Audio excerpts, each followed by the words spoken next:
What's going on, guys? Sam from Tuned Auto, and today we're going to be restoring the leather steering wheel in this 2005 X3. And what I'm really excited about is we're going to be using Geist steering wheel restoration kit. What's really cool about this kit is it comes with majority of what you need to do this job. And I say that because you do need a heat gun during the dye process, but this kit for $45 is so worth the money. If your steering wheel looks like this, where it's worn on the face and you really want to bring it back to life.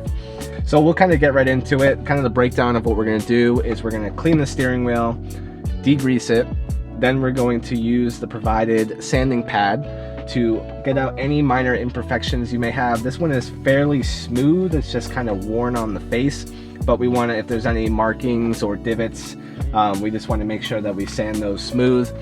We'll apply our black dye, followed by our friction blocker. So here I have the Rapid Leather and Vinyl Cleaner. Take one of the provided sponges. You're going to spray some onto the sponge. And what they say is to kind of create a foam by squeezing the sponge. And what we're going to do is we're going to just wipe this in and see if we can clean any oils or grime that might be on the steering wheel. Again, if we're going to be applying dye, we need a nice clean surface for the dye to adhere to. So by cleaning it and removing all the grease, we are able to achieve that clean surface.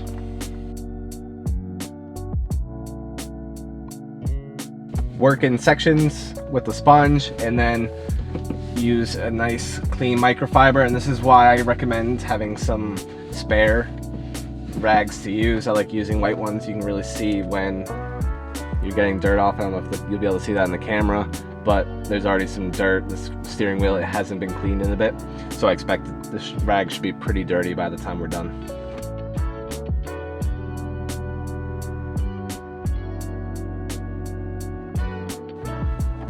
So after you've cleaned the steering wheel, next you want to apply the degreaser. So you can use the rag that they supplied, and what I'm going to do is I'm going to just put a little degreaser on the rag and just wipe it in sections.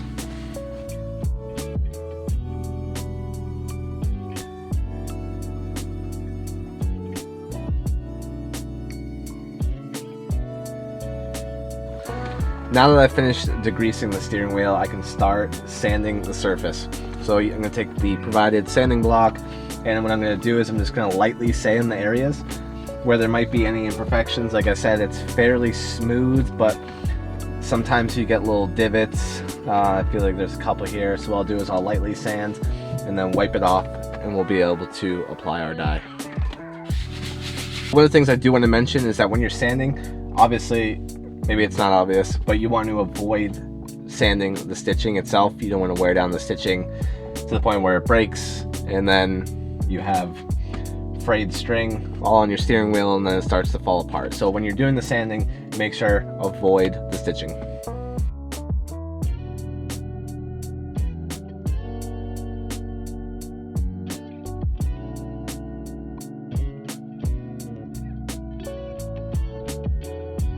Just finished sanding the steering wheel and getting any imperfections out of the surface. Feels nice and smooth. Now I can apply my dye. So I have one more sponge, the little small bottle of dye itself. And what you want to do is we want to build up multiple thin layers. And as I work in sections and apply the dye, I'm going to use my heat gun. You can use a hairdryer on a low or medium setting. We don't want to cook the steering wheel. We're really just trying to help it dry. So again, if you don't have a medium setting, use a low setting, and just heat up the area to help it dry as you move around. Just kind of squeeze the sponge a little bit, just kind of spread it out. And then we are just going to dab, and immediately you can see it brings the black right back into the steering wheel. Once you've applied a thin amount to a specific area, again, turn on your heat gun.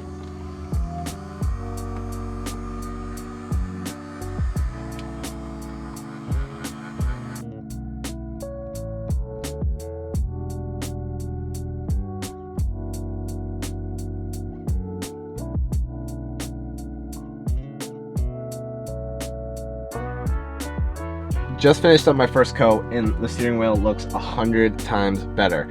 Some of the areas where it was a little more damaged, you can still see through. Again, the whole point of applying the dye is we're doing it in small, thin layers and working our way around, so that's to be expected. What I'm going to probably do is 2 more layers and then kind of gauge to see how well everything looks from there. Again, it all depends on how much damage you actually have on your steering wheel. Once we've completed and you're satisfied with the way it looks, let it dry for 30 minutes and then we can start applying our friction blocker.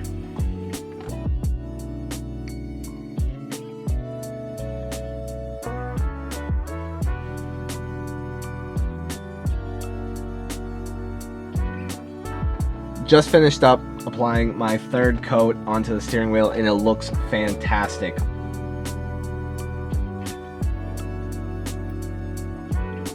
So now that I've let it sit for 30 minutes, I can apply my friction and dye blocker, and I'm going to use the last cloth that was provided with the kit. And this is something that you want to wipe on probably a few times a year. After you clean it in your normal routine maintenance, what you're going to do is just apply a gentle cleaner, leather cleaner to the wheel, and then follow up with some of this friction blocker. And again, this will just help with longevity. I really got a shout out to the guys over at Geist. They put together a great kit for restoring your steering wheel. If you're an amateur, super easy to do at home. Professionals, this is a great kit to add to your growing list of services. Relatively cheap, great margins, so definitely take a look at this. If you guys are interested in buying this, I will put a link in the description below. If you have any questions, leave them in the comment section. I do my best to answer anything. And guys, as always, I'm Sam from Tuned Auto, and thanks for watching.